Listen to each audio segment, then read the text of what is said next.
വെള്ളം നന്നായിട്ട് വെള്ളം ചേർത്തുന്നുണ്ടല്ലോ. ഓയിലില്ല, ഫുള്ള് വെള്ളം, പച്ചവെള്ളം. ഇതാണ് എഞ്ചിൻ അതിൽ വന്നത്. ഒരു ചട്ടി വെള്ളം, കൂടുതലും വെള്ളമാണ്. മേലെ പാട കെട്ടി കിടക്കുന്നതാണ് ഓയിൽ, ബാക്കി ഫുള്ള് വെള്ളം. ബാക്കി വെള്ളം വരുന്നത് ഈ വരുന്നതാണ് ഓയിലല്ലേ. വെള്ളം തീർന്നു, ഓയിൽ തീർന്നു. 3.5 ലിറ്റർ ഉണ്ടാവും അല്ലേ വെള്ളം. ഇനി വരുന്നതാണ് ഓയിൽ, വെള്ളം വരുന്ന വെള്ളം.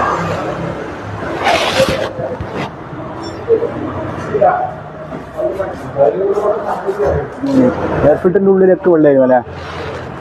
വെള്ളമൊഴിച്ച് ഗ്യാസ്കറ്റ് കത്തിയിട്ട് വെള്ളം കൂളൻ്റ് മൊത്തം തീർന്ന് എഞ്ചിനിലേക്ക് പോയി. അതിന് ശേഷം കസ്റ്റമർ വീണ്ടും റേഡിയേറ്ററിൽ വെള്ളമൊഴിച്ചുകൊണ്ടേയിരുന്നു.